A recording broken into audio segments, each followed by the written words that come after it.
If I didn't want to clean it up, I would have smacked it out of your hand, Venmo'd you some more money for another one later. And that's how I know you love me. I would have Venmo'd you some money for another one later.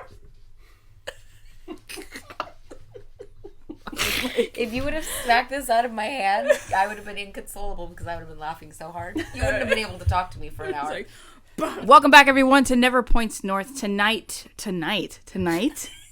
It is 9 a.m. It is 9 a.m. in the morning. Wow. So much has been going on this week. Back with us today, we have... That's right. And... Woof. That's right. Figure it out, because it's a podcast and we're not going to put our faces on here. Anyways. That's true. Godspeed and good luck to you. I mean, I could edit our faces in just like real fast. Whatever you want to do. But what a week, guys. What a week. We are coming off of the first reveal event that Knott's Scary Farm has had in how many years? Since 2019. Yeah. Like, all three of us sitting here, we're very lucky to be a part of it. But let's get right into it, because that reveal event revealed what is in store for this year for Knott's Scary Farm 50th anniversary. So now all the speculation can finally be laid to rest, I guess. We were all right about the hanging coming back. We were all right about the hanging. Suckers. So let's just start with that real quick. Let's just elephant in the room, the hanging, before we get into the returning stuff first. The hanging is back. And it was ceremoniously said it was bagged by a noose dropping from a drop box. But yeah, the noose dropped. The lawman came out and said, his very famous words, "Are you ready for a hanging?" and fired off his shotgun. And the crowd went wild. Yeah, the crowd lost their shit. It was the loudest cheer of the whole night. I feel like that's been a fan favorite for so long that it was a good thing to bring back for the 50th. And it's going to be in the wagon camp. It is going to be in the wagon camp, and seated event. Yeah, this year, huh? It's so weird. You can sit while being offended now, right? And some people were like, "Well, is everybody going to fit inside the wagon camp that wants to see it?" Versus like it was just a standing area and it was kind of roped off. I think that it'll be able to fit as many, scrunched together. Yeah, but the wagon camp is pretty big. Yeah, it's pretty big. I think it's bigger than people think it is. Yeah, I don't think a lot of people go in there. Realize how big it is, or they haven't been in there, or they haven't been in there in years. Mm-hmm. So I mean, it's pretty big. I think it's going to be able to fit as many people as that were just standing in that block area, because it wasn't like the hanging had a huge area, even though standing you can fit more people. Right. But it was pretty confined to that grass space. Something we talked about earlier before we rolled the speakers was, because it's in wagon camp, you have to make a conscious decision to go into that show space. And they said it's going to be offensive, and it's going to be like how it always has been. Mm-hmm. Equal opportunity offending. Yeah. Yes, equal opportunity offending. Do you think that was a smart move because you are now making that conscious decision that they can't be like, well, I heard this in passing, that you have to make an effort to go now? You do have to make an effort to go. And I think that it's not going to be, you're still going to be able to hear it for the most part because it is an open arena. Mm-hmm. But you won't be able to see anything unless you are actually inside and what's going on. So yeah, you can do more, and with putting out warning signs in front of a closed off area, going, if you enter this area, it is on you. It's gonna be gory. It's gonna be mean. Yeah. It's gonna be violent. And I feel like it's going to be absolutely well received. Uncancelled should tell you everything you need to know about what is going to be in that show, and if you walk your ass in there and you can't take a joke and you walk out pissed off, you did it to your damn self. Mm-hmm. And that's how I feel about that personally. I've never walked away from a hanging going like, ooh. Yeah, I haven't either. Like that was just actually just mean or cruel. Likewise, that's why I'm like, if they don't hit on things like that, which they never have, I can't see a problem, but someone will always find a problem with something. You can't make everybody happy, but like, it's going to be what it is. I think it's smart putting it in a closed off area to where you, like you said, have to make a conscious decision to walk in there, sit down and watch it. and then if you get upset, you did it to yourself. Well, it's not like they went in there to change the show every so often when something like really wasn't hitting, or if one part was dragging too much. Mm-hmm. They've adjusted the show this season. Yeah.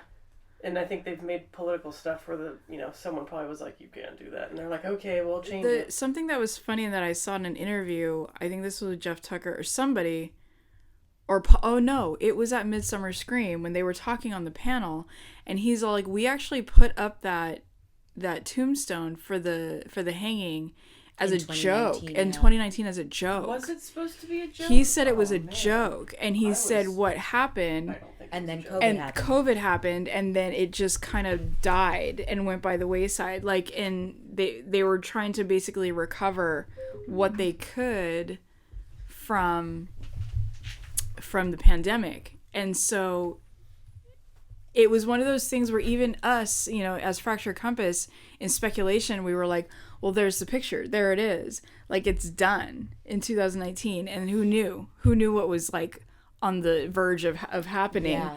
And now it's, finally coming back. So it's like being uncanceled. It technically wasn't canceled. Like, it should have come back, like, in 2020, 2021. But because of everything that happened, it was like, I mean, they freaking predicted. I think the reason that they chose that... Hang COVID. Oh my God, they're going to hang a bat. I would die laughing. Hang a bat? Oh my God. Okay, so they just need to go get Morty. He's a vampire. You're right. Just go get Morty. He's a vampire. Go hang Morty. Bastard. But I feel like he's like, what? No. What? Deliberate to choose uncanceled. I don't think that necessarily has to do with the fact that the show is canceled. No. I think it's so much more it's cancel culture. Yeah, it's definitely cancel culture. They're prepared for the backlash, which they always have been. Yeah. Because they are very well aware of what the show is, and it's whatever, dude. People are always going to be offended and butthurt over something. Too much is too much.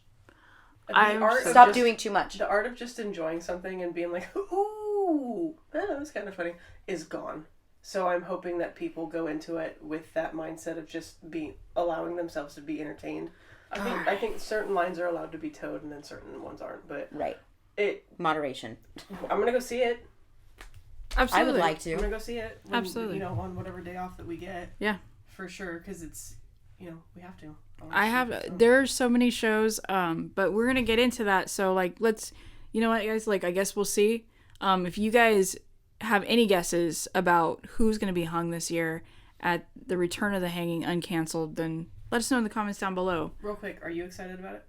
I'm very excited about it. The only thing that I'm stressing out about right now is there's so many good shows to watch at Knott's right now that I'm very excited about it, that I'm all like, oh my God, I have to get through every single maze and every single show. It's gonna be a challenge, but I did a video last year by myself about that, and I'm all like, I will probably do another video this year about me basically timestamping exactly what I had to do to get through.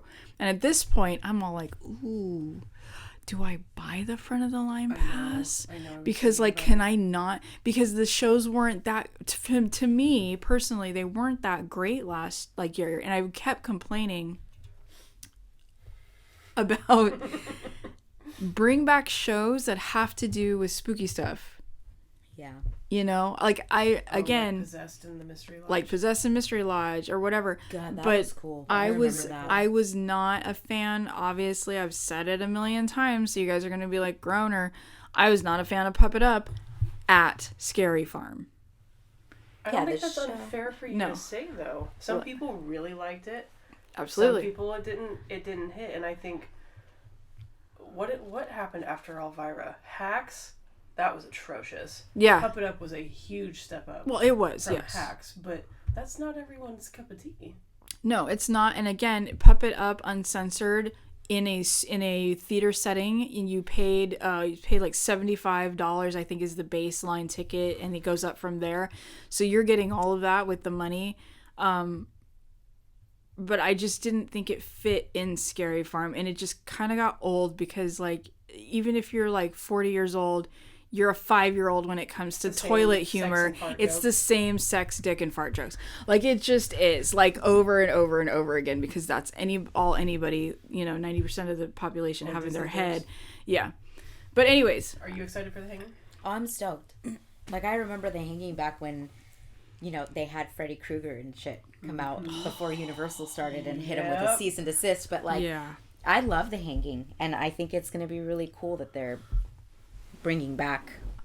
I was also watching Hanging when the Crypt Keeper. Back in the day, yeah. Crypt Keeper. Dude scared me. All right, but anyways, keep going. Returning for Scare Zones this year, 2023. What year are we in? I don't know. I lost a year, so it's really, I stutter on that. But anyways, obviously, Ghost Town Streets, the original Scare Zone that started it all for theme parks. See you in the fog, guys. G20, Goring 20s, Boardwalk will be back. Forsaken Lake will be back. And the new for new-ish? This year. New-ish. Returning, but with a twist. Revised. Yes. Yeah. Revised, yeah. The Gauntlet. How do you guys feel about the Gauntlet returning? I went through it when I was a kid. Stoked, dude. The Gauntlet, when I started going to Knott's when I was 6 or 7, it was the Gauntlet. It was. Yeah. I'm really excited. I know that there were a lot of people that were complaining about them bringing back things instead of completely new things for the 50th. And we were talking about this briefly, like, this morning. And I'm like, I don't think people understand the point of an anniversary. Like, big anniversary, it's that nostalgia, and they're putting a modern twist on it. The costumes are very different than they used to be, and they're stunning. But I'm like, that's an anniversary. The point is to bring back all the classics and give it a new vibe. I think it's going to be awesome. And I don't think they could have chosen anything better. No, dude. Than the Gauntlet. Like, I remember watching people like Meryl, Jen, Josh, Amy, like Spaz. The Gauntlet was freaking lit. And for me, the people coming into it have a lot to live up to because of the people that worked in it when I was a kid. And I watched growing up, and I got to scare in the mazes in CS while those people were out. So I really got to sit and watch them on my breaks and stuff at the top of break area. So it'll be fun. It'll be really fun to see.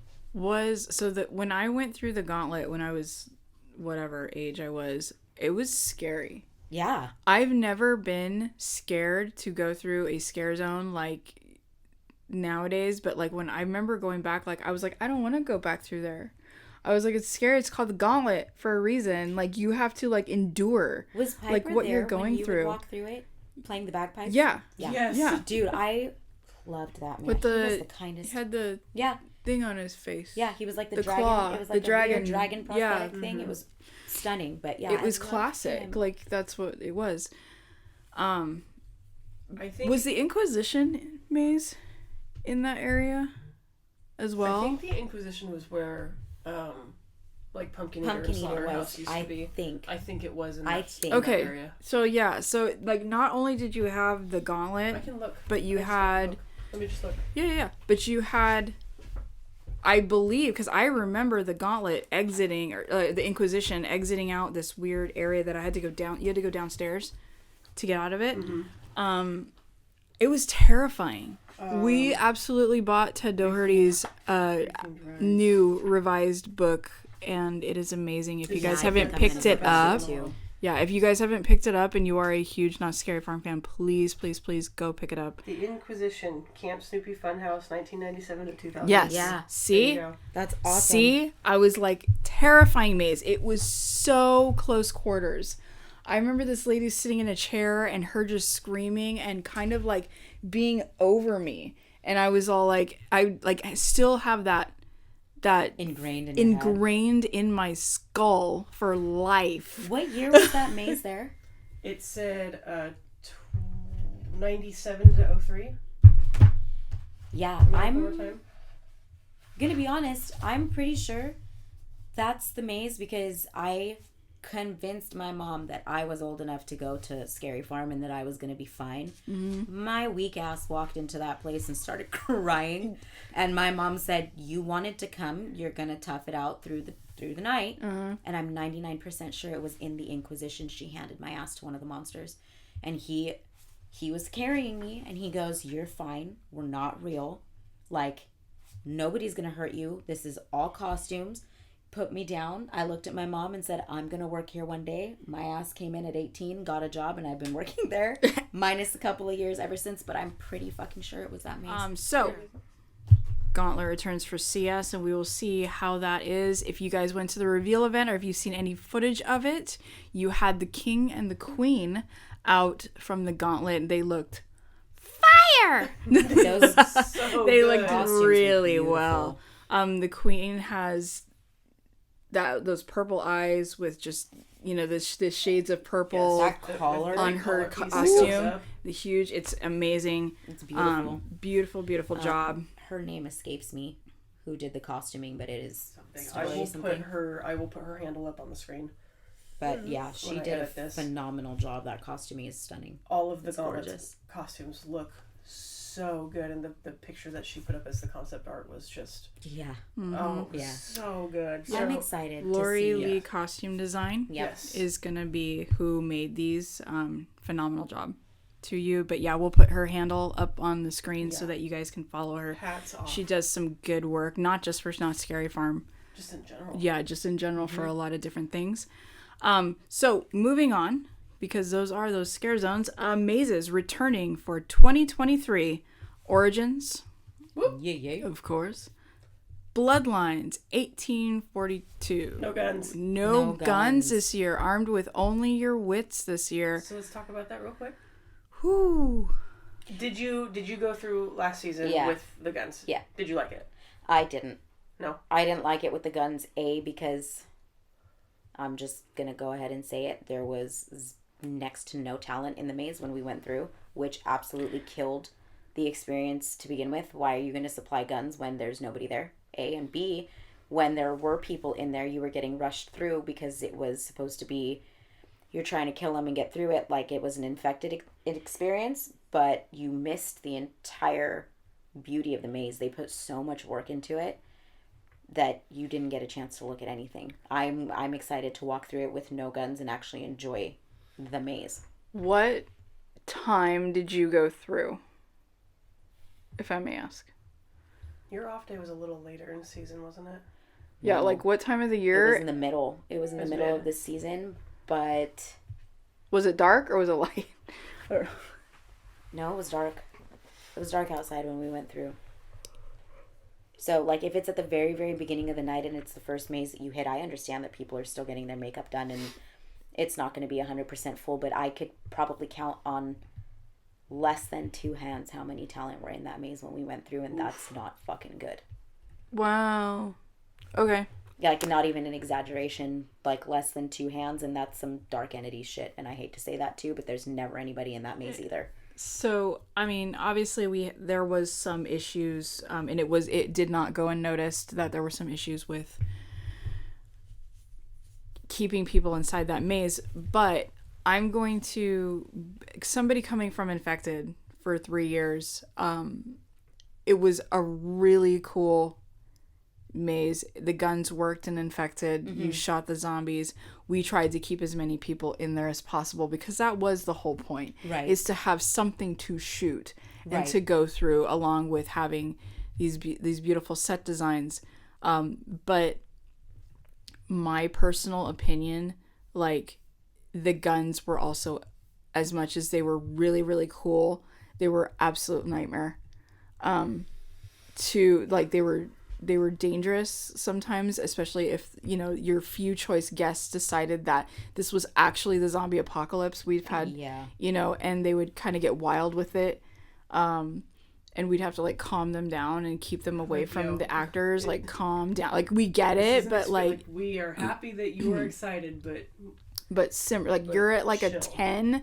We need you at, like, maybe, like, a solid 5, right? Yeah. You know, move through safely, please. Right. For everybody's sake. Stay 5 feet away from zombies. You know, the masses. Also, like, you know, having them work, and then if we try to rush you through, you can't rush that line with the guns, because if all the guns are out in the maze, you rush it, and all the guns are out in the maze, then you have a stall, because now we have to wait for all those guns to come back. Mm-hmm. Right. You know, and reset. So there was a timing process of constantly trying to have guns working and, like, moving there properly so that you have going through. So I think the guns had their time, but for the zombie apocalypse, running through a street zone, we see street zones all the time. It works. You go through, and it was a good concept, and it's done. But this Bloodlines maze, you've got some beautiful, beautiful set pieces. Yeah. That have and rooms that have been built. Yeah, and I mean the bar. When you go into the bar, I think the tavern. I think is the one of the most beautiful rooms that they have inside that maze. I agree. And I barely saw it. I agree. Like, I just kind of ran through it. I think there was one guy behind the bar, and like that was it. It wasn't like like what's going on around me, and like just kind of enjoying the experience. Well, I think the speed that you were running through it, that they were pushing for, because that's what they were told to do. It's not the talent's fault. No, it's not. They were told to do. Yeah. It took away from a lot of the stunt scenes that they had in it too. Yeah. Like a lot of the flying vampires or the jumpers that would come down. In the crypts and stuff. Yeah. I think that was really maybe an oversight, because you were going through so fast. So if you were in the back of the pack, you didn't see shit. Yeah. No, I was in the back of my group because I was trying to film. I was as well. Anything. I was as well. Which, like, you gotta give it to Knott's 100%. Like, if you don't try it, you don't know if it's gonna work. Exactly. The concept of being a vampire hunter is nothing new. It is a really cool freaking concept. Mm-hmm. It just didn't work the way I think they had hoped that it would, which is also fine. You tried it didn't work, and they adjusted accordingly the next year, which good for them. Like, they're doing what they need to do to make it appealing and work. Mm-hmm. Yeah. Infected also had a lot of space. Yeah. It had 2 locations, correct? Yeah. Because it was in CS, and then it moved to Mystery Lodge.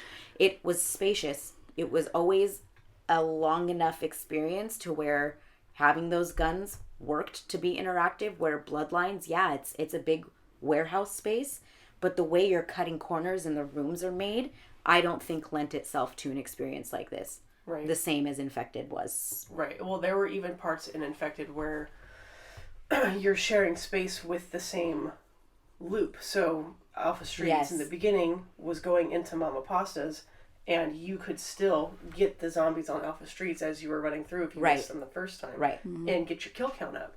It made sense. It's an open air floor plan that lent itself well to the ability to navigate, especially with that extra 5 feet of movement that is attached to your body now.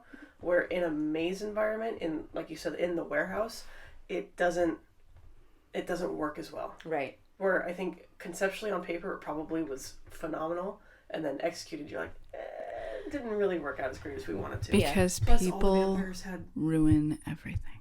Yeah, that's true. But the talent had the radio collars on, so that you can get your score. You can see them because they grow bright blue.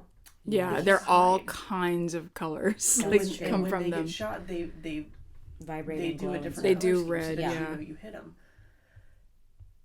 Vampires are supposed to be sneaky.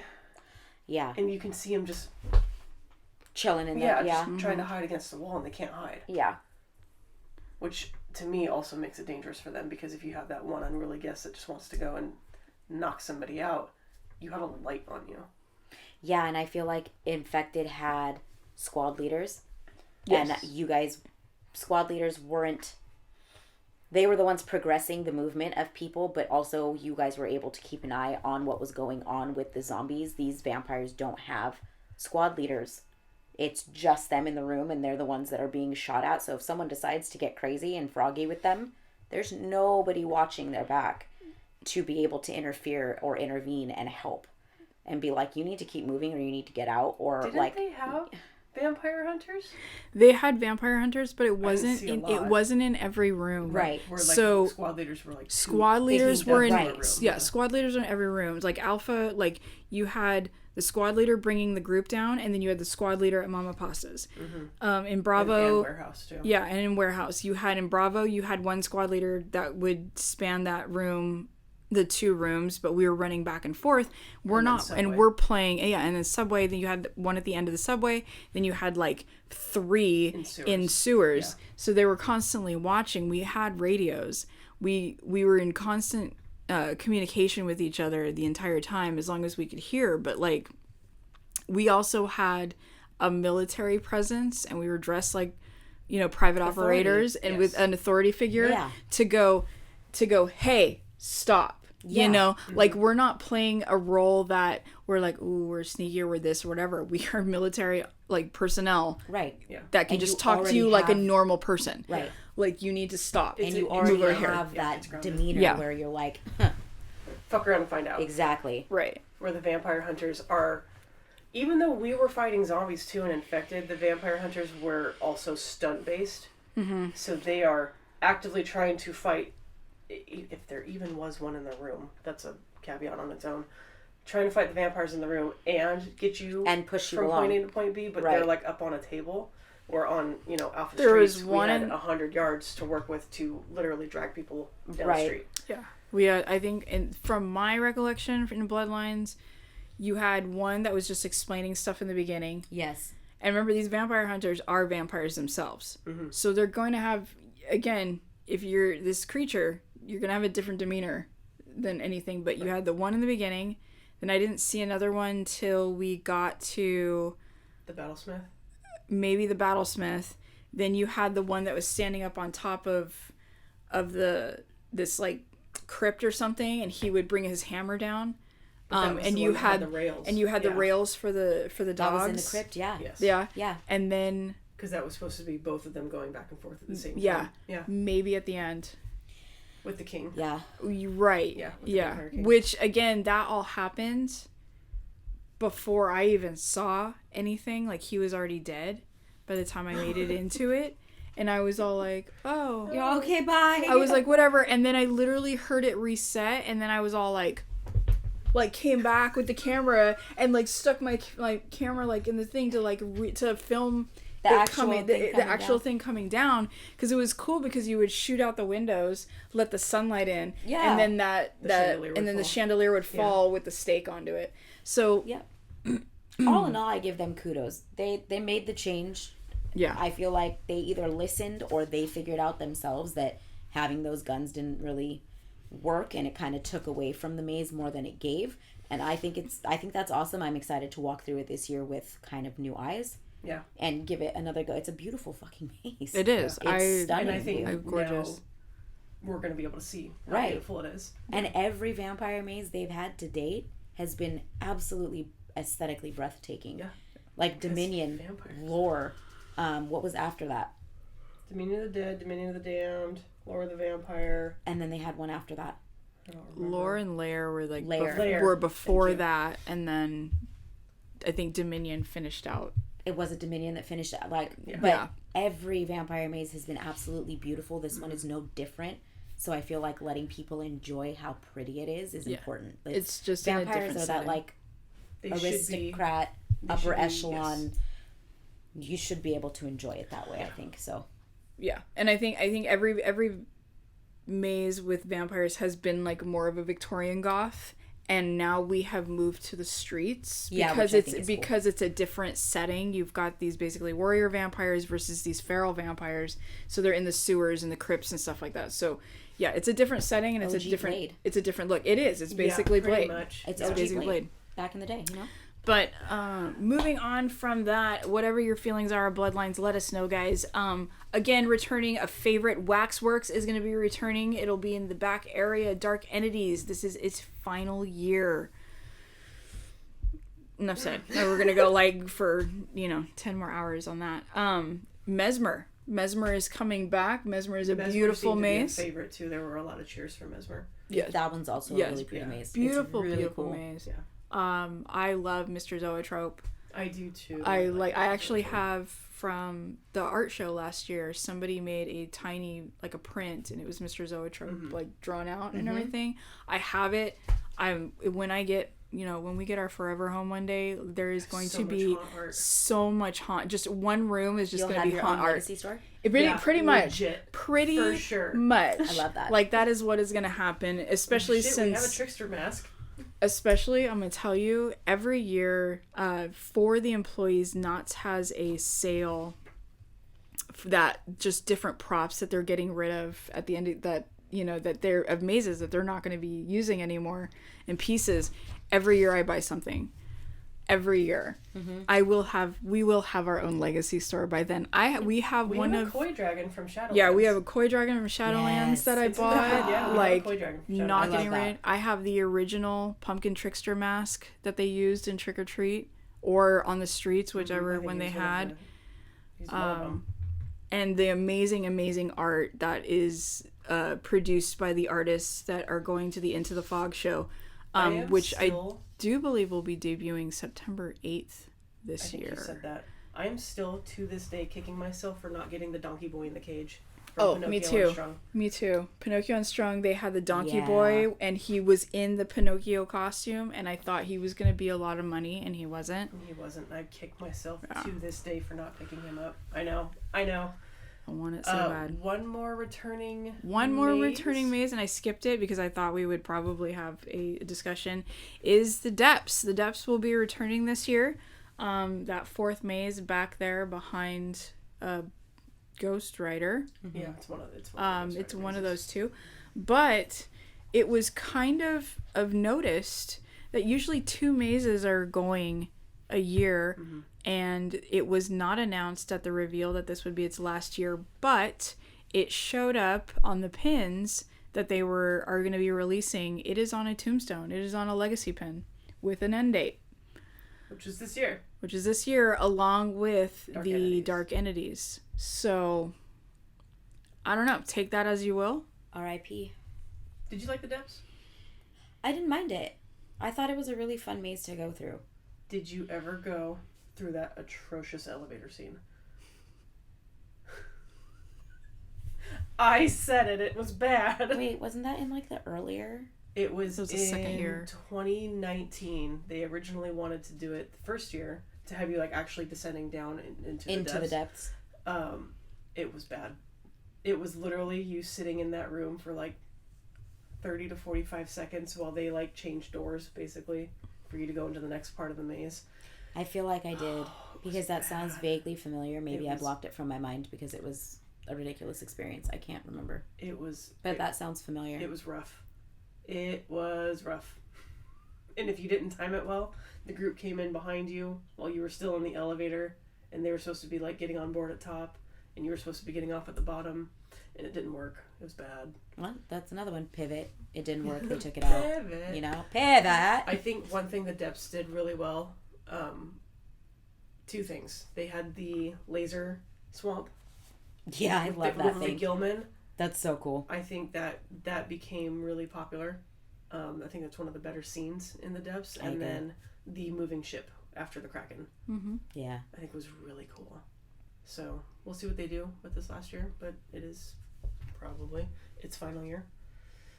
Anything else about the Depths? That is it. All right. Let's talk about new shit. Fantastic. Oh wait, 2 more things.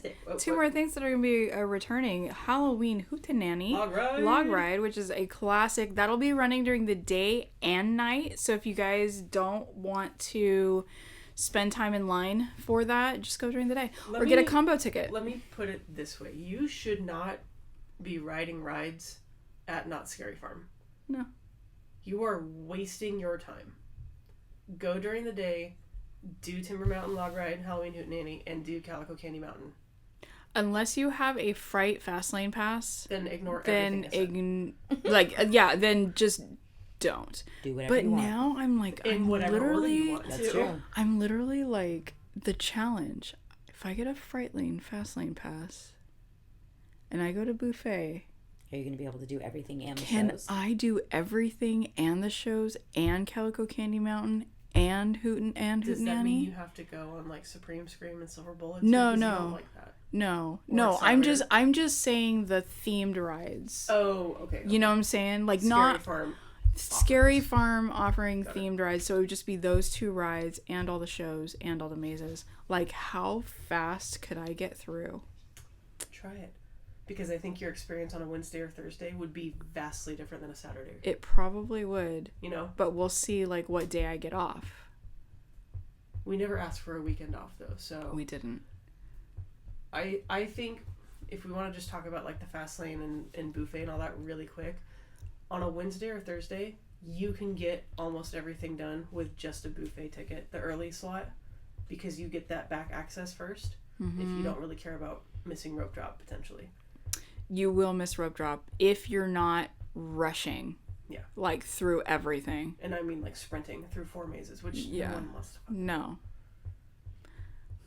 But I think on a Wednesday or Thursday you could could do everything. I think if you're going to be coming multiple times throughout the season, missing rope drop isn't a big deal once.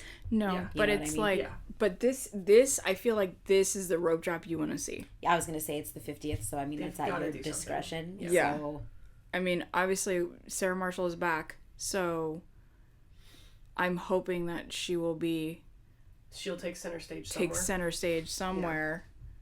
Like, I don't know. You know, because we had the conductor last year. We've had the conductor kind of 2 years in a row. Like, as like a walk around. Yeah. As much as I love the conductor and he did the opening moment last year, like, step aside. The lady's here. Like, the lady's back. Make way. Yeah, like... But I do agree that if you've seen rope drop twice, go to the back. Just go straight to the back or go to the maze that you want to go to. Yeah. You know? But the videos that we make is like, you are coming one day. One day. If you are coming one day and you want the insurance policy, you should, if it is within your means. Yeah. It's expensive. Get the Fright lane. The Fright lane. I think it's $175. I think it's $200. Is it just for that? Just for the add-on. That's not including ticket price? No, that's not including the ticket. That's just the add-on. I'm sorry. Okay. It's a lot of money. Yeah. It is more expensive, I think, pound for pound.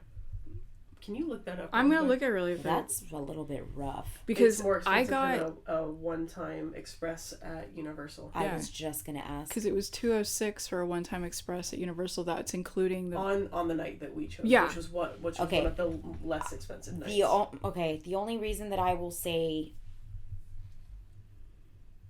I can understand the price difference between Universal and Knott's is that Knott's you can use that Fright lane thing multiple times to go through whatever you want, where Universal is a one and done.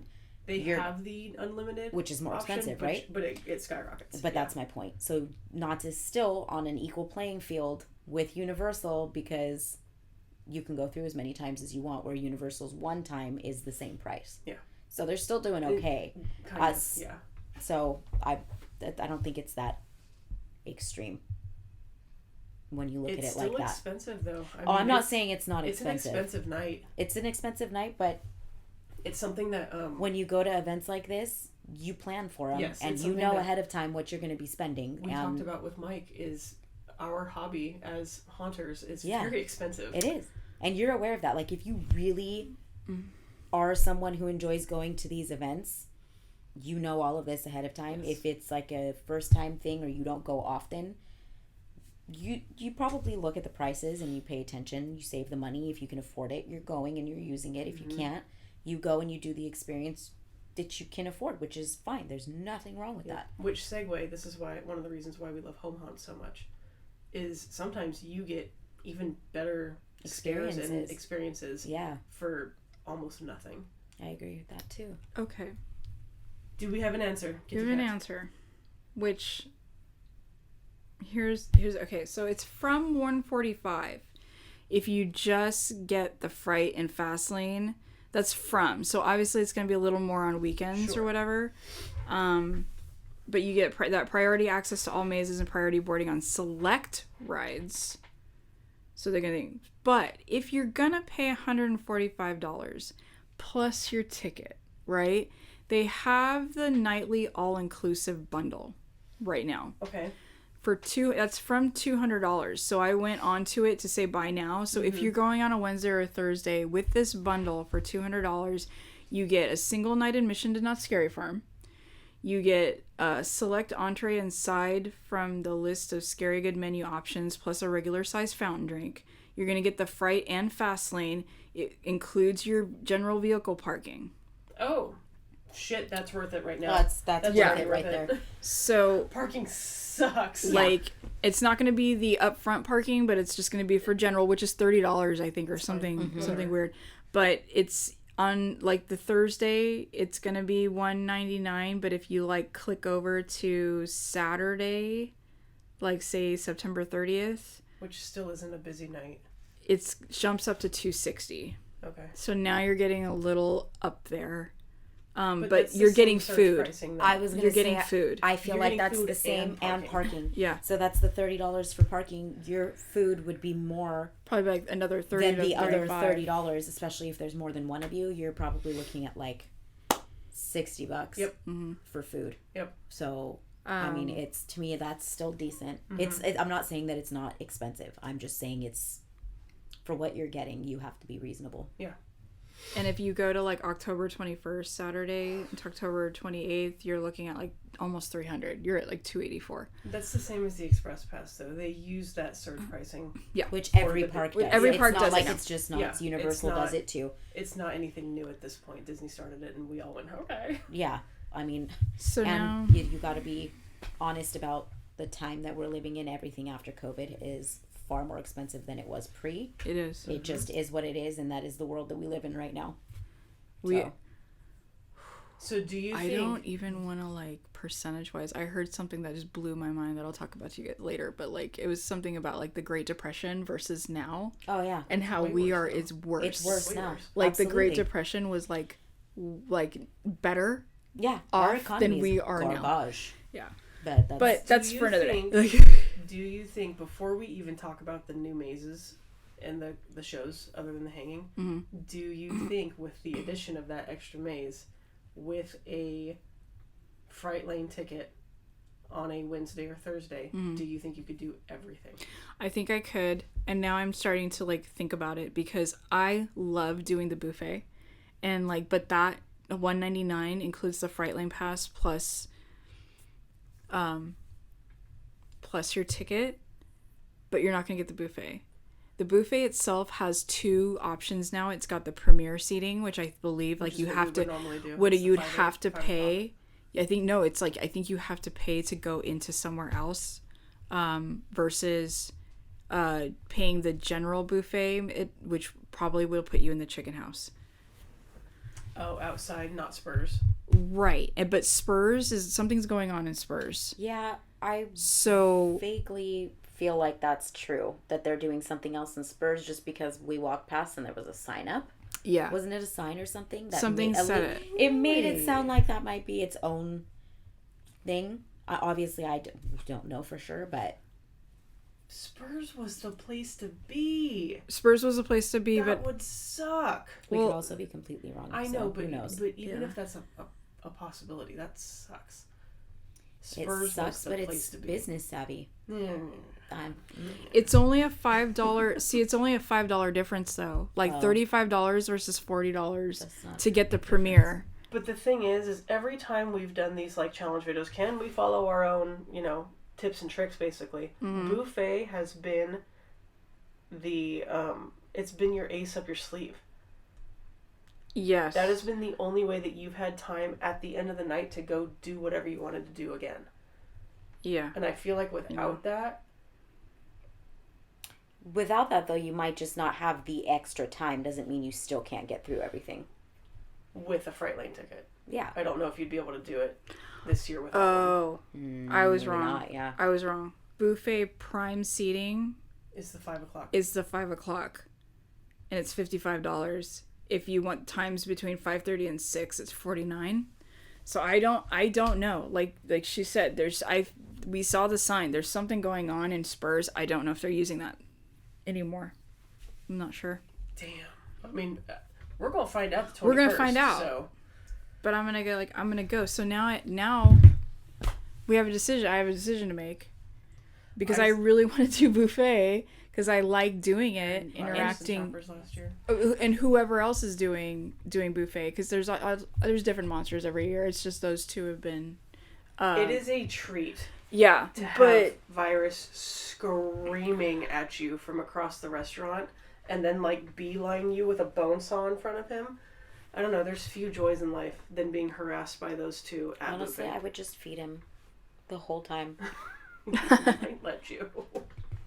He might let you. That's my lamb chop. I will feed him. Or do I do this $1.99? Man. I would say, as like a general recommendation, if it is within your means, Boofet is worth its weight in gold.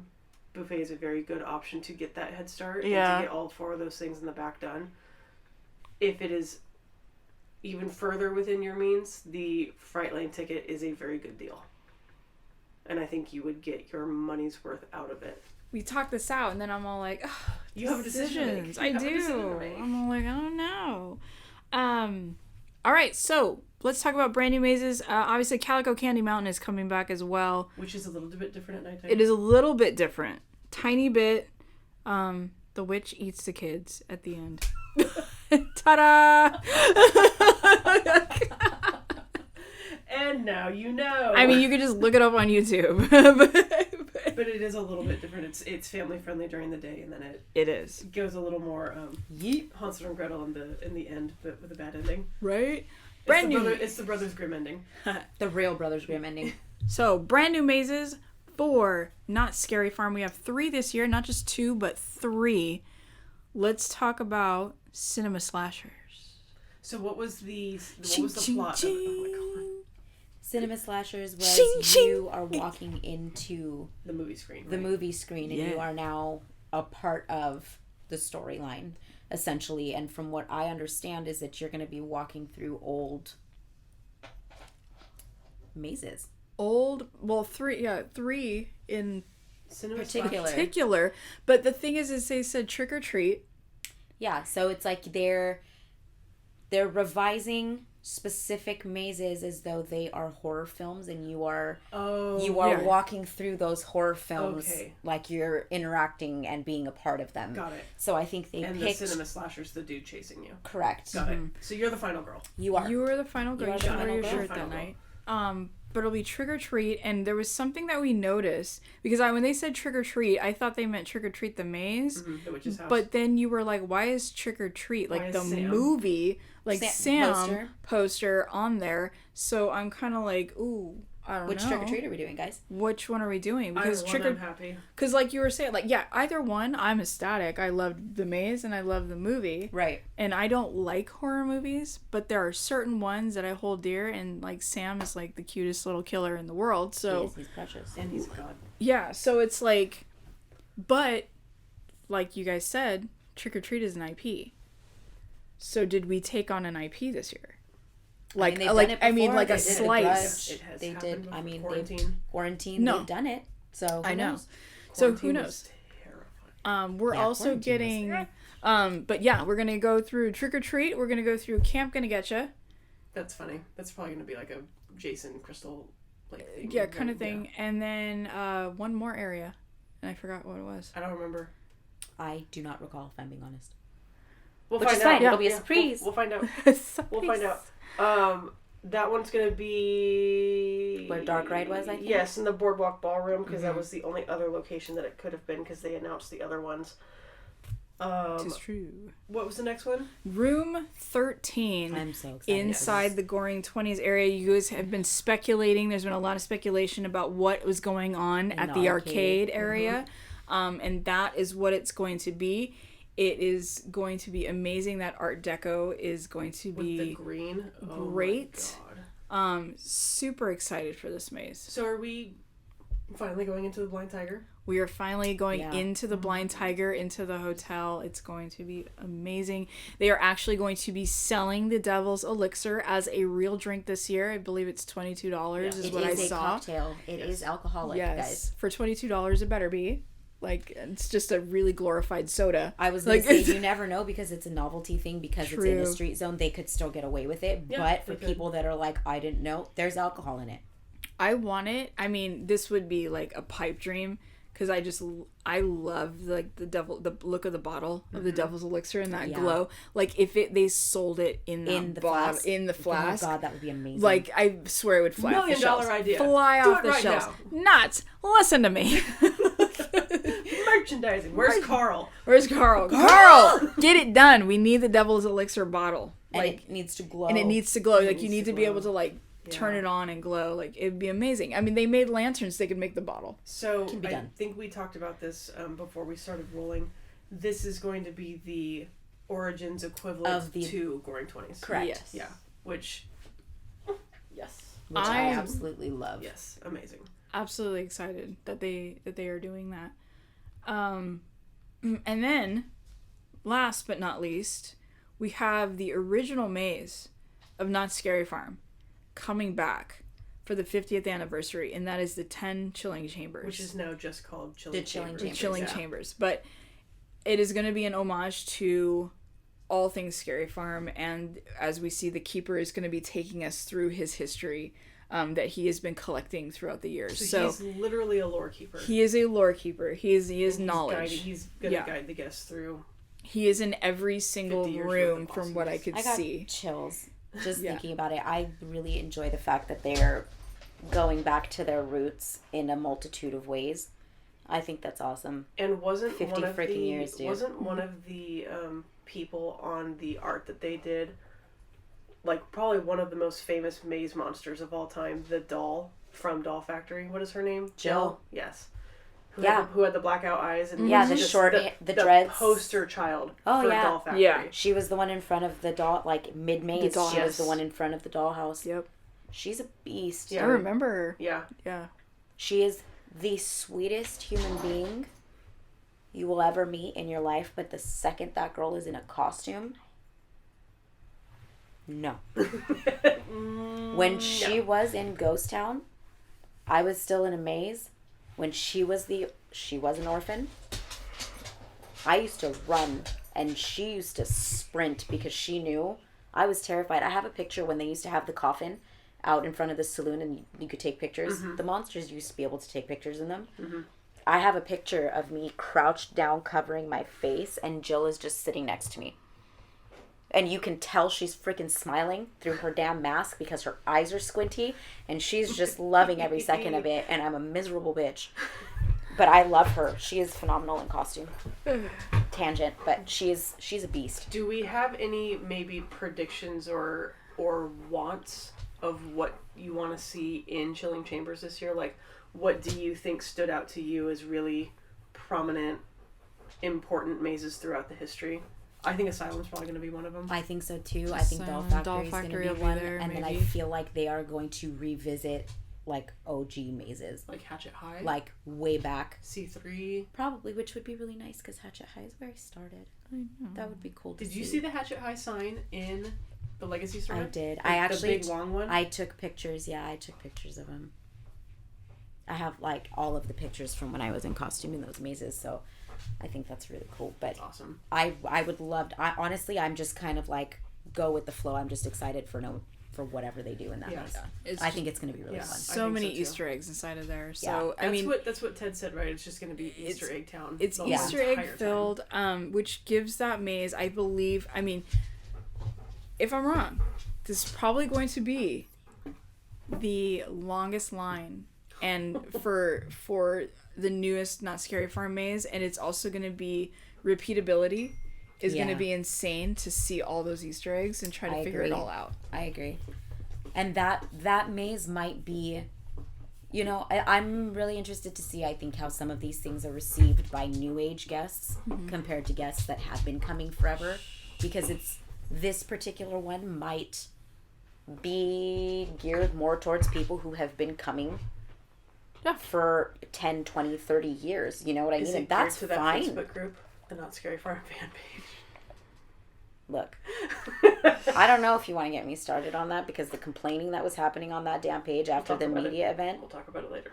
We'll talk about it at the end. But I agree with you. It could very well be geared towards maybe the quote-unquote older crowd, the older haunt fans. Or monsters, for that matter. Which doesn't mean that new age fans can't enjoy it. But could it not be just a beautiful introduction for newer fans? That's what I hope for. For everyone that goes, Doll Factory was fucking phenomenal. They're like, I don't know what Doll Factory looked like. Well, guess what? You're going to see it now. Yeah.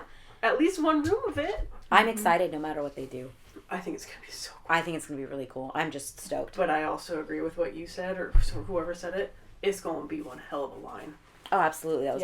This line is gonna suck. Yeah. The repeatability, I mean, I'm probably gonna go through it like as many times as I can. Yeah. And now I'm wondering, like, maybe I should get the front of the pass. As you were talking about it, your brain's like, oh, no, okay. Like, I mean, I don't want to wait, like, 30 minutes, like, every single time.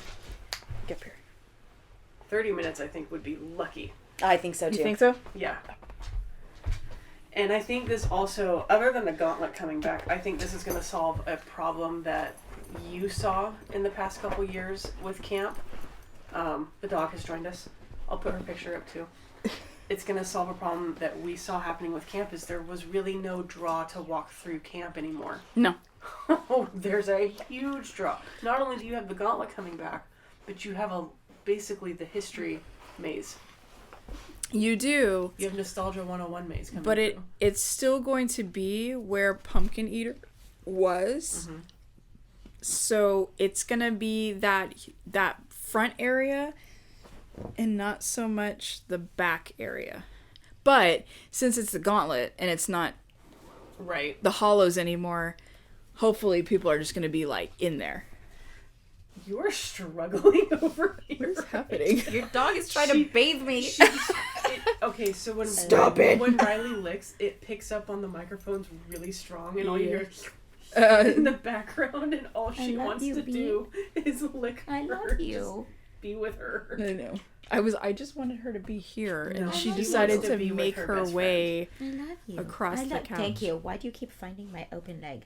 Stop it. Salty meat stick. Salty meat sticks. Was there anything else? That was it for the for the brand new mazes. Okay. For Not Scary Farm. We're missing something. But for the entertainment, I'm stoked this year for the entertainment. Yeah. Okay. Obviously. But other than the hanging. Other than the hanging. Yeah. Because we have the hanging back. We have the Carnival de Grotesque back, which was amazing. That like, show I was thought, freaking cool. I was like, yes, this is what we needed. We needed something like with fire and death, death. The death defying stunts. All that kind of stuff. And the guy, even with the chairs, like, stacking 20 chairs and then balancing out on top of it. It was crazy. No, impressive. Who can? Who can? This guy can. This guy. Doesn't someone do aerial with their hair? Yeah, the aerial with the hair. Like, everything is absolutely stunning show. It's about 30 minutes of your time, which is absolutely perfect. It's good decompression. It's a good decompression to be there. We have returning, but like from yesteryear, the past, Dr. Cleaver inside the Birdcage Theater. I never saw that. I didn't either, but I'm excited to see it because I don't think so. It's gonna remember it, but I feel like it's gonna be spooky. Never saw it. I feel like it's gonna be spooky. To the book. To the book. I just want to see when it was. Thank you, Ted. This is right in the microphone you're doing. This is the best thing ever. Dr. Cleaver. Dr. Cleaver President, 1996. Dr. Cleaver Sharks again, 91, 92. So this dude's been here for a while. Dr. Cleaver returns 2001, 2002. Dr. Cleaver on the Move, 2003. When did he stop being here? 2004? Nope. 2007. Nope. 2008. That's okay. That 2008 was Dr. Cleaver's big election at the Birdcage Theater. Yep. So inside of the Schultz Theater, moving on from Dr. Cleaver, is we just call him or Music Monsters and Mayhem. Monsters and Mayhem. And so it's going to be but the guy comes out, the producer, I believe, or whatever, the like director, the show writer, something like that. Yeah, he's the choreographer. He did everything. It was all like choreography, me, writing, me. Like, I mean, good for him. That's kind of freaking awesome. cool. Yeah, that's cool. So he's like super talented, but that will be inside the Schultz Theater this year, and I'm excited. It's not Elvira, it's nothing, but like it was very much. He's all like, we're gonna have sexy dancers. It was just like sexy dancers. Yeah. So it's basically like he say fangs. That's also it's gonna be a tribute to the history of the haunt. I think it's basically like Haunt the musical. I'm for it. I'm so here for it. Why didn't you just with call it sexy dancers? With sexy dancers. Just call that Haunt the musical. Like I don't. So I don't know. We'll see. Remember, there's usually only 3 show times. That is the problem, you guys. That's the problem this year. There's so much good entertainment, but usually there's only 3 shows a night for that. Yeah. For things. So you're gonna have to go to like at some point. You're going to have to go to Carnival de Grotesque to watch that. You're going to have to see Dr. Cleaver. Then you're going to have to... force yourself to walk into the hanging. Yeah, definitely watch one of the hangings. Go get offended. And then you're going to have to hit all the mazes, which that's the best part of it. It's like the mazes are going to go up from opening tonight. Right. So there's no end date, end time or stipulation. Right, and you can see the zones as you're walking And you can see the zones as you're walking through. This is going to be, I believe, the most, just packed night for people who are only coming for one night. Yep. If you have a season pass, you're able to stretch that out. So that's great for you. I think, for, what is $150? Yeah. $150 for the passes? Yeah. Yep. Honestly, absolutely worth it. Local, yeah. You should just get a pass. I think do the passes come with parking? No, they don't. Unless you add the parking, you can add parking. Oh, okay. And I think if you have a Knott's Berry Farm pass with parking on it already, right, that counts. I believe it also works for Scary Farm. Okay, that's cool. I think. Yes, I think it does. I'm 99.9% sure it does because I've done it in the past. Mm-hmm. Unless you want to park across the street, which I paid that $50 last year. I paid $45 last year, and I parked across the street from the hotel in that tiny little parking lot. It was the best decision I ever made. I mean, at the end of the night, the less walking you have to do to get to your car, the better. Your feet will thank you. Yeah, that is true. Especially when you've been running away from all of us idiots all night long, Yeah. But I'm also wondering, though, if you are doing all these shows, having the opportunity to sit in the theater or sit in Wagon Camp, if that's going to provide a little bit of relief. It'll provide some time off your feet. Which in these, I think, is actually really important. 30. So 2 hours of your night is going to be spent, actually probably about 2.5 to 2:20 because you're getting there a little early to get the show. Yep, and sitting and waiting. Is going to be sitting there waiting, and on a short night, 6 and 7 hours. So you've got basically 2.5 hours to watch shows, and the rest of it to get through those maze lines. I'm telling you, it's feasible. It's feasible. It's feasible if you are able to get the Fright lane. It is absolutely feasible to get through everything, especially if you are going on days that are not particularly busy, which would be weekdays. I understand a lot of people have kids and it's hard and they work and all of that kind of stuff. So it's just kind of planning out your day and what's important to you and what isn't. Just come with a plan if you really have stuff you want to do. 99% of the monsters have day jobs and do the same thing, and they're there start to finish and doing makeup. It's possible, guys. Yeah, but we choose to do that. I know we do. We're psychopaths. But I'm just saying it's possible to have to go to work the next day because we all show up to work with super dark eyeballs because the emo makeup. kids? Yeah, super emo. We're exhausted. You're moody. Sore as shit, and you're lucky if you showered. Did you brush your hair? Probably not. Do you still have face black? Yeah. In your hairline? Ears? Definitely. I might still have mine in my hairline. right here, the little sideburns next to your ears. I can never get. I don't know what it is, dude, but that eye black clings to my skin. It likes you. There's no freaking tomorrow. It wants you to be evil. I wash my face 5 times. That shit is still hanging on for dear life in some places, and I'm look. I went to Florida. We got a split here. Ear blacks. My ears still are in your still ear? Dark. Yeah. It's not a healthy relationship. It's not a healthy relationship. I need you to go. I literally need you to leave. Get gone. Toxic. So, we worked the media event. Yeah, let's talk about the reveal. Let's talk the reveal from the other side. We worked it. It was like a mini night at Haunt. It was a good test run for new costumes and to, see how in or out of shape all of us were. New modifications. For sure. And what needed to be changed and all that. How did that go for you guys? For me, you want to go first? Yeah, you go first. Yeah. Me go first. So we came in at 6.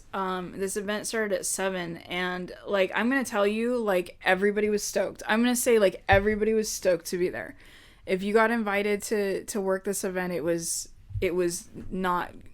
It was like not lost on you. Not lost. Sure. Yeah, it wasn't. Yeah, thank you so much. Yeah, it wasn't lost on us that we were privileged enough to be invited to scare you guys. And it was exciting for us too to like be like, ooh, like what are they doing? You know, we all hear the rumors, we all hear this and we all hear that, but when it really comes together, it's like what is it? Because things can change. To us too. Yeah, I'm like, oh, exactly. So there were a lot of things that we were like, oh, sweet. So this is what they're doing. So we were kind of standing off to the side, and you can hear over the speakers, obviously, like from a distance. Yeah. What they were announcing, and we were like, dude, that sounds cool. Like we found out things with you guys, which was really cool. Yeah, but you just couldn't see our reactions. we were hiding around the corner. So I was in what we call like, I was by the Calico Saloon one side. You guys were on the other side. Candy shop. We were by the candy shop, but you were by the candy shop. So we were like hanging out. And like you guys see this behind the scenes stuff. We were just waiting for the cue for us to just go out and scare the crap out of you guys. Mm-hmm. And so, like listening the entire time. Our Bird and Wendigo were like track stars. Like we're like, wait guys, wait. And they're like, we want to go. Yeah. And when we got our thumbs up, the weed came out, we slid out and you could see the crowd's reaction, like just like what? Like it was insane. It was so cool. They had hinted throughout the reveal event, like the actual media part, that there were going to be monsters, but they had no fucking idea how many. No? Yeah. Nope. There were like a few of them will be in the park tonight. Oh, I didn't actually know that. They didn't say until right this second. 20 of us plus some extras in the back when you go to the Legacy store from all the other zones. I didn't know that. I thought it was very well known that monsters were going to be. Nope. Oh, that's really cool. That makes so much more sense now. It wasn't people's reactions when we first came tearing around that corner. Okay. They're like, what's happening? Yeah. The more you know, because I didn't. They did not explicitly say, like, hey, by the way. They're coming for you. They said, there's a few that will be available for photo ops. I think they all thought it was the Keeper. And then our and maybe it's just sliding around the corner like bats out of hell. Yeah. And we're like, it's the 50th! Fuck you! Wee! But we came cool. out. I didn't know that. You guys had a great time.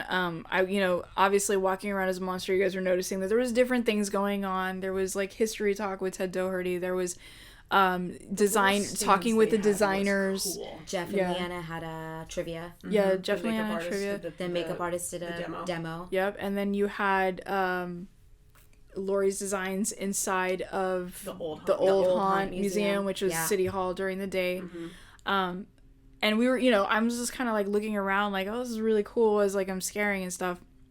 And we knew that some of us had this show moment and the rest of us had to go at the end for the reveal of Sarah Marshall. Mm-hmm. And we were hidden because at around like 9:30 we had to walk a very, very long way around Robin Hood's barn to get to the backstage. Robin Hood's barn? Yeah, I don't know. It's like something my mom says. Oh, okay.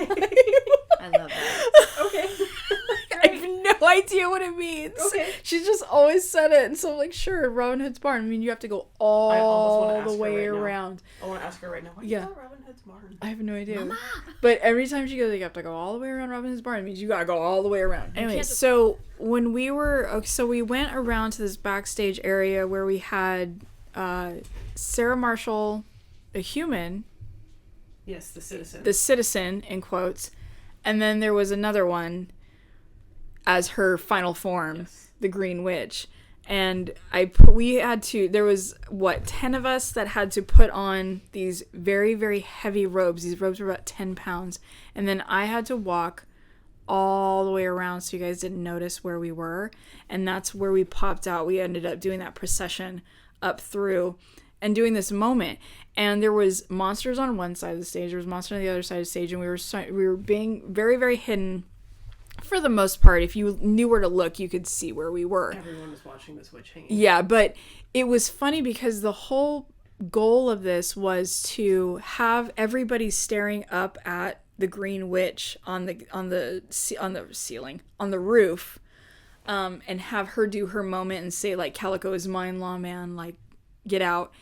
And then when the fireworks go off, we were to rush the crowd, and the crowd would get scared, and it was blocked off, so they would move. And everybody was so mesmerized by the Green Witch that nobody noticed us. Yeah, I'm gonna be honest. We came out and started scaring, and everyone was like, "I'm sorry, I'm busy." Yeah. I don't know who you think you are, but the Queen right now. Yeah, like, I'm looking over here. You can suck it. So every now and then, like, I would just hear, but for the most part, like, nobody moved. No. Nobody noticed us. We went straight through, and we're just like, and then after, our bosses were just like, just go. Just leave. Get out. Just go. Something that I did see, though, because from where you and I were sitting waiting for our cue to go, when she started doing the curse, so a lot of people bought lanterns. Yes. Yeah. I mean, the Legacy stores sold out of a lot that night. But they had a booth over by Spurs. They had so many lanterns. We just had to walk down there. We didn't walk towards Ghost Rider at all. Yeah, that's true. So, during that moment when she started saying the curse, everyone's lantern turned red. And I saw a lot of people do this. Like, actually pick it up and look. And then when Green Witch Sarah Marshall they all turn green? They all turned green. So I was not really thinking like how these lanterns were going to work, because it looked like it was a little random as people were walking through like Fog Alley. Mm-hmm. And they were like communicating with each other and turning colors at the same time. But I couldn't tell like what they were going to do with this like basically RFID tech. Mm-hmm. And then that happened and I went, okay. It's see you. Sick. Okay. But remember, and we were watching a YouTube video the other day, and it was from Sharp Productions, so they were in the media event. You have to have the lantern on yellow. Like, you have to have it in the neutral mode, and not have it turn to green or red or blue for it to interact. You can manually switch it to different colors yourself. It'll go through it, but if you want it to react to things, you have to have it in that neutral mode of just the lantern, or else it won't do it. Okay. So when people were walking through Ghost Town, you would see it when the lightning would go off. You'd see the lanterns flicker blue. Yeah, it would go blue, and then it would go back to neutral. Like, it was. That's cool. It's really cool, depending on where you are. So I'm wondering, like, if you walk into the Goring 20s, if your lantern will turn green because of the Devil's Elixir. You know, like, I mean, throughout the zones. You know what I'm saying? I think that'll be fun. Yeah. They said it was 50 maze interactions and 10 zone interactions, and then a bunch of other stuff that they didn't say. Yeah. That's another thing, is going through all the interactions of the lantern, like. Is it gonna? Do you think it's gonna be kind of similar, like if it's in that neutral state, where how in Galaxy's Edge when you had two droids that were built and they came close to each other, and they would start screaming at each other. Yeah, they'd start screaming at each other. Maybe. Do you think if you have two lanterns close to each other, they might communicate and do something, and then I don't know. I mean, my lantern's over there right now. I bought one. The lanterns work in the Legacy store. Yes, they do. At almost said Monty Revolta at Sinister Seymour's TV. Fringy. If you come close to it, it statics out and then he pops up on screen. And I made it do it. I made him do it. But it takes it reminds me of the Disney bands where we were all just doing a circle. You gotta find a sweet spot. Yeah, and it is what it do. Technology is not finite. Like, you gotta work with it a little bit. So do you think it's gonna work? Like, it's gonna have a reset the same way that the wand interactions have at Wizarding World? Mm-hmm. You know how you gotta wait like 5 seconds, and the kids are like going like this, and you're like, wait, like 2 seconds. Wait. Yeah, things aren't instant. So, how was your experience?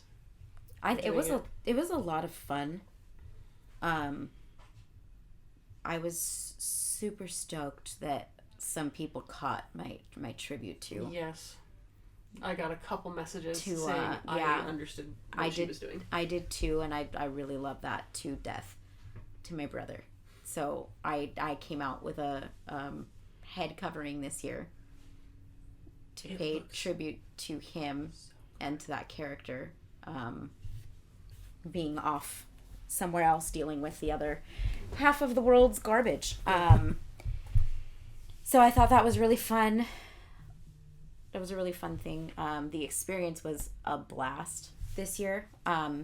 Especially, like, I've worked a media event before for Knott. It was quite a while ago, but it was when they used to do it in the Charles Schulz Theater. Mm-hmm. So having this be out in the open was a really cool experience. Like, I would really love to see them keep it this way instead of putting it back into a smaller space, because it gives them the freedom to be so creative with what they do and what they can present. And I think guests liked it a lot more. Guests and the were fact that so it receptive. wasn't pigeonholed to pass holders only, I think that won a lot of people over too. It was a lot of fun. It was a lot of fun to test out some new stuff too for the costuming, especially like in that arena, to see what works and what needs to be fixed before the season actually starts. But everyone had a really good time, you could tell. Yeah. Do you think do you guys both agree that this was a really good warm-up for us? Oh, definitely. Definitely. There were certain things that needed to be fixed on my costume, like, and that kind of like wasn't working. Same. But if you guys walk into the Legacy store, you'll see monsters. You'll find us. And like there's 6 of us that did it. And you're like boarded into a house and you're looking out into Fog Alley and you see the monsters roaming around, and that was really fun. Yeah. The Legacy store. Real fast or real slow, or however we want to do this. Best store ever. How was your experience? How was my experience? Yeah, you debuted a completely new character. I debuted a brand new character, and I figured out, in terms of costuming, what was going to work for me and what wasn't. It's very hot. That costume is very, very hot. But I had fun. I know what I need to do, and I know what I can improve on, so I think to me it was a really good warm-up night. And that's as far, like, it's not that I didn't have fun, it was just me going like, oh fuck, I don't know what to do, because it's brand new. You have to relearn this. I have to relearn how to do everything because it is brand new, and I don't want to default and rely so hard on what I know, even though it's a good default to have. But I still had a great time. I still think people were really receptive to it. Like that one guy, you did your blessing, your bad blessing towards him, and then he turned around and went, "What happened to you?" And I was like, "Yes, someone sees it." Yeah, absolutely. That was really cool. And like flying lessons, like just because. Yeah, we I tried are monsters to give you flying and we lessons. are scary and we are in Ghost Town and it's supposed to be serious all the time. If you really watch, we do a lot of really funny things. And I don't always intend for stuff like that, like flying lessons to happen. We never plan it. But your feather fell on the floor and I was like, teach me how to fly. Like, let's go. Flying lessons right now. And someone happened to capture it. I didn't even know they were there. I didn't either. I can't see. That was so funny. You actually sent that to me and I was like, of course someone caught that on film. Of course someone caught us doing flying lessons. I booped a puppet. You did boop a puppet. That puppet was so scared too. I loved that puppet. And the puppet knew you were an angel. He did know I was an angel. You were an angel, Mr. Bubbles. I had a great time. It was a good learning experience. So I think going into the beginning of this season, it will be better. Yeah. And I have a lot of stuff to work on, but it's not bad. No, it's just... I'm always here for learning, and the whole reason why I killed my wolf was to do something new. And do something that I wasn't necessarily comfortable with. So, yay. But yeah, Legacy Store. What do you guys think? Because I think this is one of the coolest things that Knott has done in a long time. I agree. I think it's an attraction freaking awesome in its own right. It's a store and it's a museum. Like, what more could you want as a fan? So B, you up first. Go. It's a maze without scare actors. It's an homage to the legacy of Not Scary Farm. It's beautiful. I cannot believe how much they did in 20 days. I was stunned. Or the night of the reveal too. Yeah. Stunning maze. Well, yeah, just like attraction. Stunning attraction. It's like, again, it's like going through a maze without scare actors and merchandise in your boo holes, like, you know, and getting. I bought a sweatshirt and I did not realize, because I buy one every year, because usually I trash my other ones and I just throw them away. But I bought a sweatshirt, and just looking at the designs of it, like I was all like, "This is really cool. This is a really cool sweatshirt." Good job, Carl. There was just honestly, Carl. like the merch in there is just and Maria. so whoever you are. The merch in there is so definitive to what Knott's Scary Farm is and what the 50th is, and everything. When you go from the witch house, basically, is where you enter in through for the daytime. And for the daytime, you have all that that merchandise in there, and then you're like transition to the clown, to Carnival, and you've got all that stuff in there, and then just coming into the museum part of it, where they've got Sinister Seymour Elvira. With his thing. They have Elvira's couch that's there. They have different props that have been used throughout the scenes, and then that was really cool to see, like, actual props from mazes and like the Crypt Keeper's mask and all that. Mm-hmm. I really liked that. Yeah, and then for me personally, I didn't, obviously none of us knew, but walking into that center room that has the throne in it with the wings and stuff, and having that be a tribute to Sandy, which longtime haunt fans will remember. She was the queen in the vampire maze for more years than I can count, and she passed away quite a few years ago, and like the people who got to work with her were so in love with that woman to walk into that room. I started crying like under my mask, because that woman like made an impact that is, you can't get around it. Her portrait is on the wall. And her portrait is on the wall. And her emblem is in the throne. In the throne. It's that throne was made for her, and I think that is one of the coolest things, to pay tribute to someone who had such an impact on the event itself, and then everyone who worked it or used to come as a guest when she was around. Was really cool. Don't miss that room, because I actually did. I actually was like, wait, what is that? And like, she's like, that's where the throne room was. They have it blocked off in a certain thing, so you have to go in through a side area. When you go in the room with the carriage in it, there is a doorway before you go, or when you come out of the clown, depending on where you're entering from.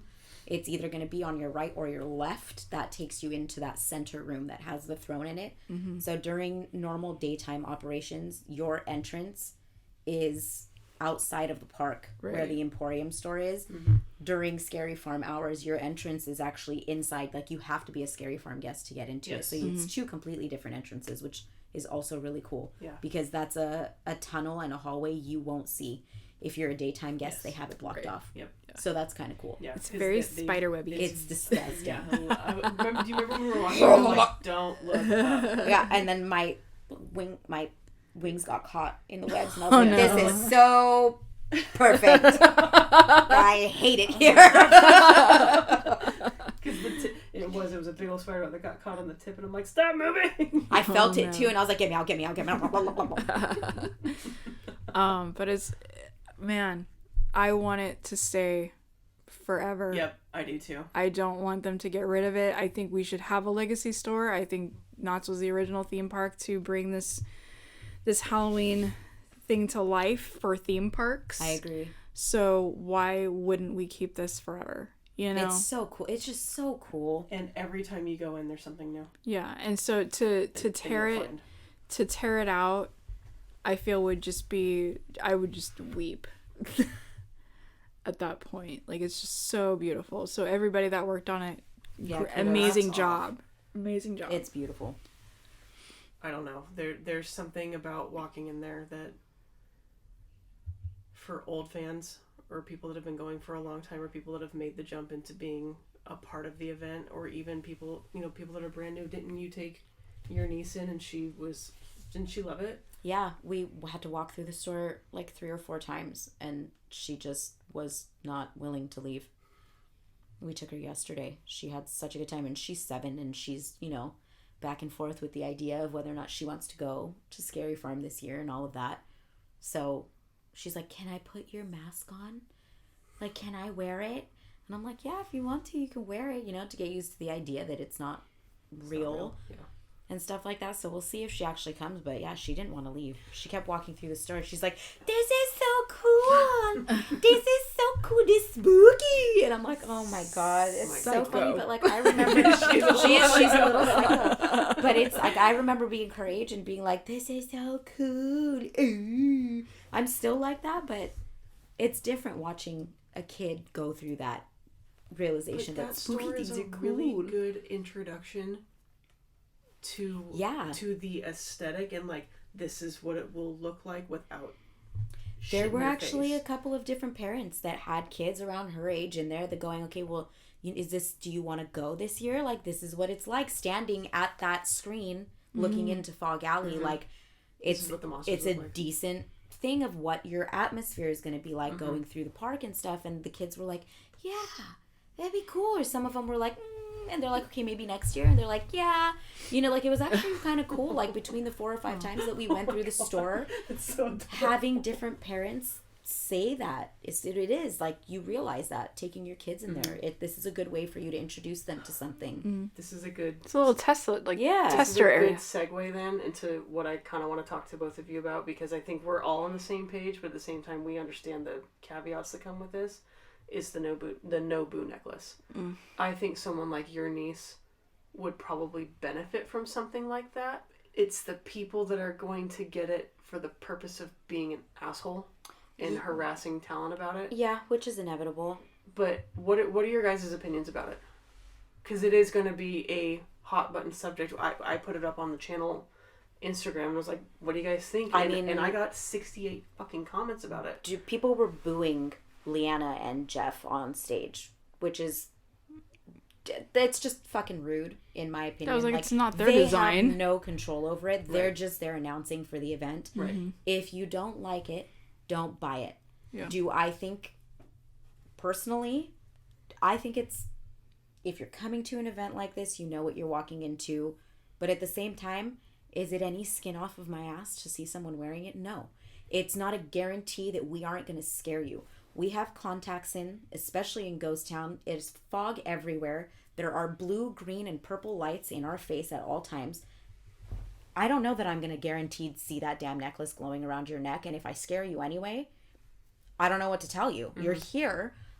I don't care. There are plenty of other people standing around you that I can scare. Yeah. Normally, in Ghost Town, I can speak for Ghost Town, 90% of the monsters don't go for kids anyway. We will interact and engage with the kids in a way that makes them want to keep coming back and have a good time. So, I mean, yeah, it could benefit kids. Especially, I think, the one thing I think those will definitely benefit are people with sensory issues. Yes. I think having those in that capacity is going to be great for people like that who have sensory issues or any kind of issue coming in, but they still want to have a good time. Take the edge off. It's not unreasonable. I feel like you have to think outside of yourself as to why people are going to buy it.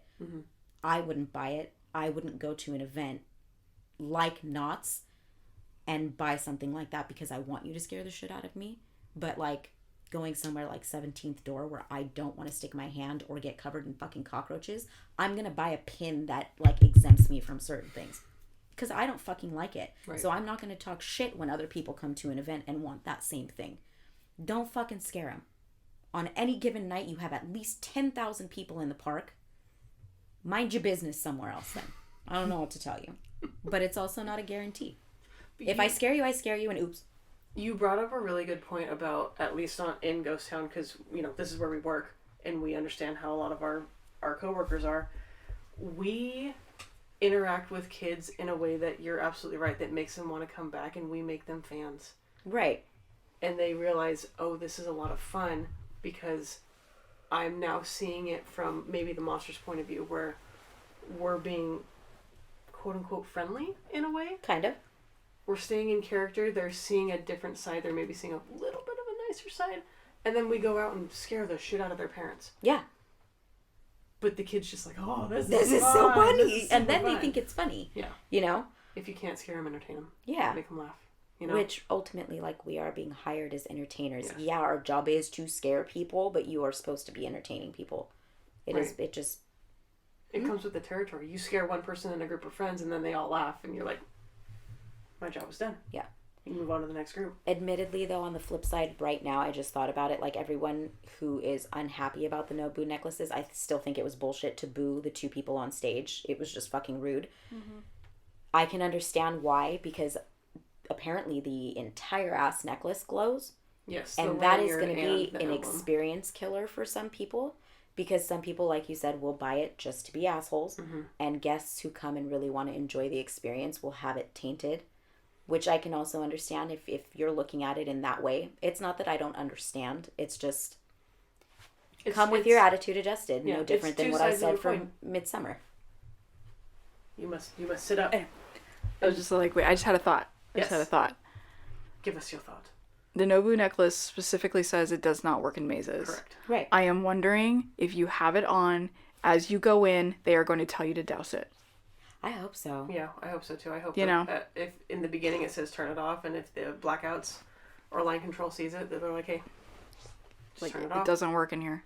What would be even better is which this is just way too much work, and I highly doubt that they would put the effort into it. They're going to tell you to turn it off, is if you walked into a maze and it automatically shut off and didn't give you the opportunity, and it's like, nope, douse. You're done. Well, the thing is I don't think it has that technology. No, they don't have that tech yet, but it would be a great thing. It doesn't, but they do have the RFID tech in the mazes for the lanterns to work. Yeah, but they're not putting it in that. Yeah, I was like, they're not going to put it in that damn necklace. I know, because the necklace is only $15. Yeah. So it doesn't have RFID. It's just going to be a light switch. Yeah. But I'm just saying it could be a thing, and that's kind of a funny concept. That if they were like, your Nobu necklace is totally fine in the zones, but you come into a maze and it's all click.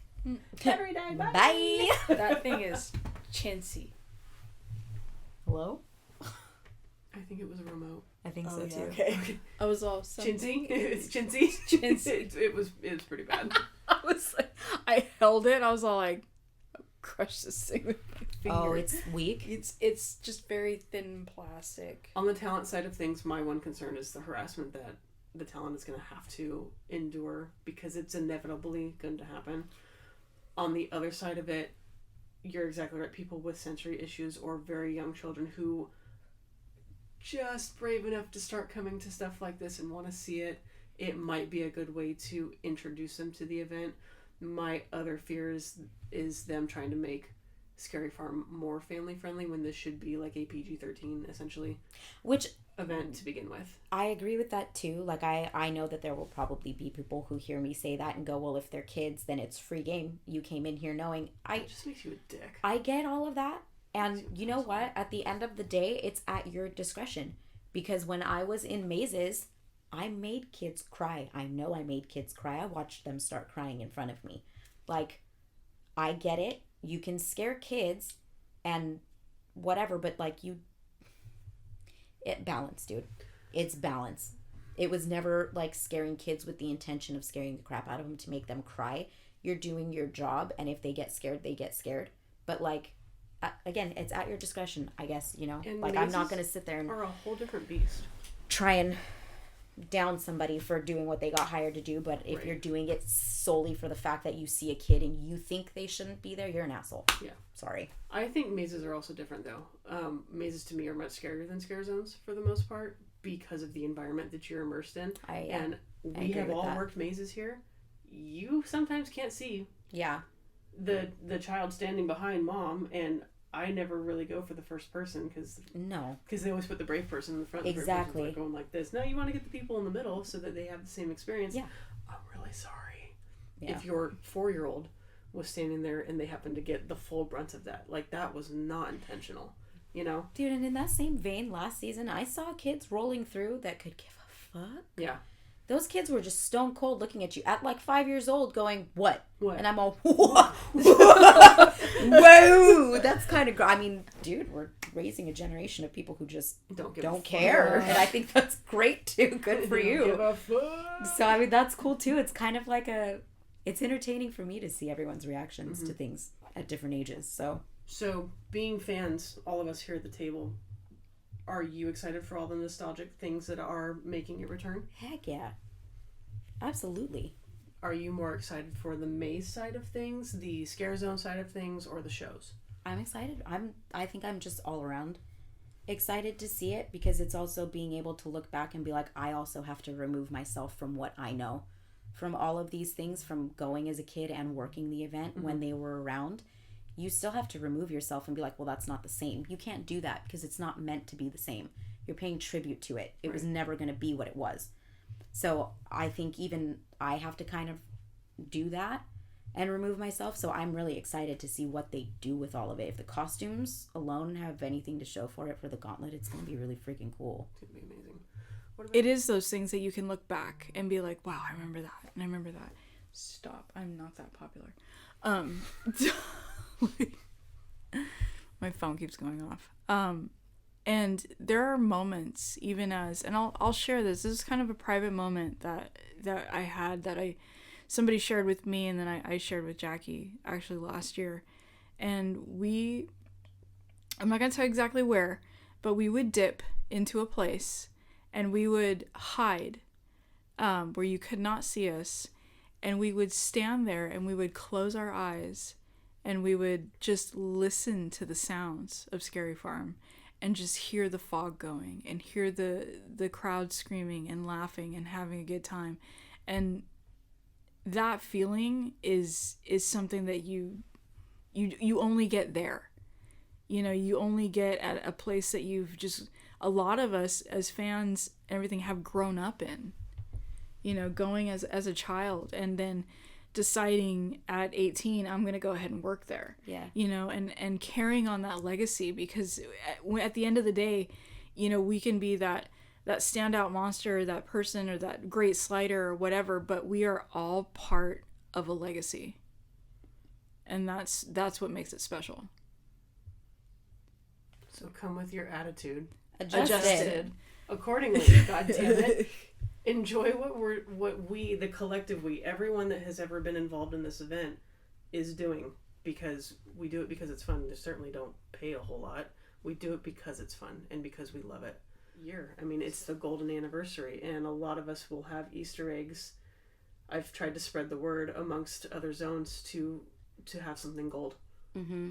Because it's not just Ghost Town. Like, sure, it started there, but it's not just Ghost Town. No, it's the whole park. So if you see a piece of gold, that's because we are trying to pay homage to that. To the fact that this has been around for 50 years, and hopefully 50 years more after this, and longer.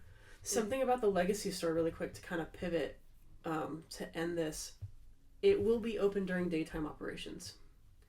I anticipate the line for the Legacy store to be equal to what it was during the reveal event, which was like long. 2 hours. Yes, it was 2 hours. People that waited, that got in a little bit late, that waited for it, missed kind of the whole rest of the event because it wasn't that long. If you are able, just come during the day. You don't even need a park ticket. Just walk into the store and just go.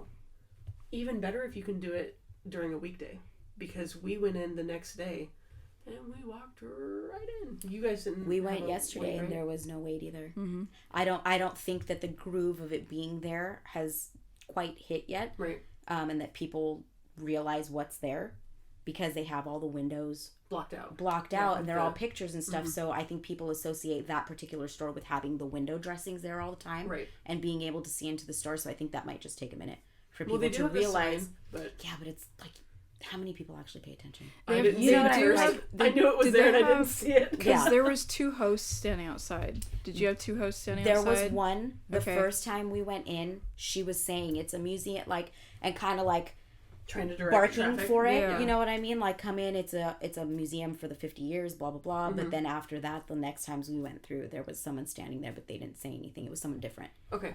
So it's I think it's just hit or miss on the associate that you get to. Okay. Got it. I lost my train of thought. I was going to say something. Fuck. Sorry. Those windows are darked out for a reason. It wasn't you. They are darked out for a reason. But yeah, go during the day. I want to go right now. I know. Don't waste your time during the event. I'll go. Like, let's go. Don't waste your time during the event. No. To do that when it is available during daytime operations, and it's not costing you anything. If you go on a Wednesday or a Thursday and there's no wait to go through that entranceway, if you really want that little hallway, I'm talking like 10 feet. Yeah, but it's a 10-foot difference. It's really cool. You just enter through a different part of the store. That's literally it. Everything else you're walking through to see. And you exit through the spider cave. Yeah. catch me not there ever. That was a one and done, and I didn't have a choice. It's true. That was the only entrance and exit they had. Way we could go. But yeah, I would caution people on spending too much time on things that you can do during the day, because there is so much to do this year. And you can easily spend, depending on how your experience driving, that didn't make sense. The experience that you want going into the store, you could easily spend an hour in there. Mm-hmm. Because, like, if you stop and look at every photo on the wall and, like, the explanation of where it came from, if you stop to look at every prop in each room, because some of them are literally from the mazes, like fairy tales and all of the facades to the different things and stuff like that, if you stop to watch that projection of you looking into Fog Alley, that's like a 15-minute loop alone. Mm-hmm. If Ted is there signing his book and you happen to stop because you want to wait and there's a line for that, and then you have an interaction with it, you could easily spend an hour to an hour and a half in that store without even breaking a sweat. Mm-hmm. So it really just depends on how you move through something like that. But, you know, if you don't want to waste an hour and a half, which it's not a waste, but of your Scary Farm evening in there, then I agree with you 100% going during the day. You don't need to spend $50, $60, $70 on a Scary Farm ticket to go. Just go during the day. The only reason I would say that you will go in there is if you want Ted to sign his book, because he is there in the evenings, but he has dates and times posted right next to his books. Yes. When he will be there, you get in, you get out, and you continue on with your night. By the by, when all of us went, and tell me if I'm wrong, when we went the next day, everything was restocked. Everything was restocked. When we walked in to take that picture at the end of the night, it was empty. It was bare, empty. Like, they had to have made money hand over, which is good and amazing. Which is good. We want the park to make money so that we can continue to do stuff like this.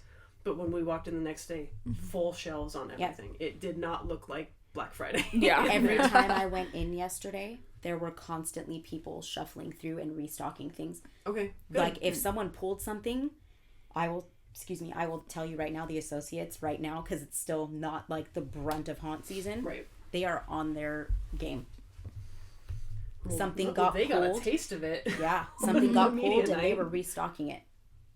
That's good. So it's really cool. I think it will be interesting to go once mid-season. Once season starts and see how fucking chaotic it is in there. But which, again, right now the paint is still wet and it's just... Don't be rude to the employees, dude. They're going to have to deal with everyone's shit. There's going to be a line to get in. People are going to have a horrible attitude. Don't take it out on these people.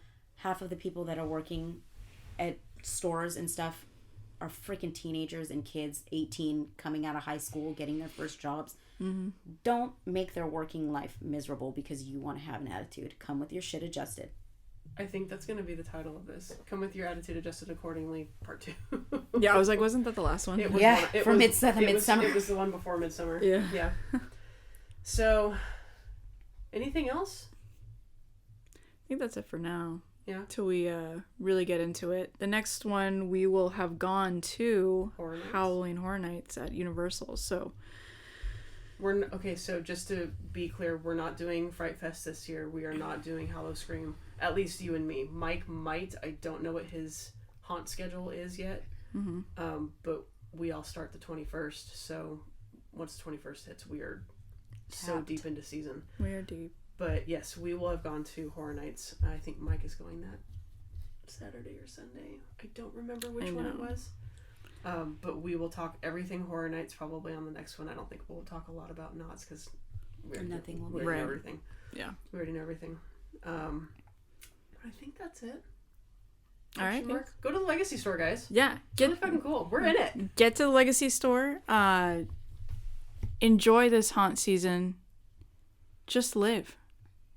Just live for it. Just live for it. Arrive with your attitude adjusted accordingly. Mm-hmm. Be ready for crowds. Just have a good time, dude. We've said it before. Just show up to these events to have fun. Have fun. Just have fun. If you're on the talent or tech, or if you're working these events, please stay safe. Please stay healthy. Have a good season. Scare the shit out of everyone. If you're a guest, have fun. Arrive with your attitude adjusted accordingly. Buy a lantern because we want your dream to come true. I do. I want the sea of people walking through Fog Alley with those. Like, I want a sea of people. Everybody had a lantern on reveal night. At least one person a group. But thank you for listening, guys. This was long. Yeah, this was a long one. We love you. Goodbye. Peace out.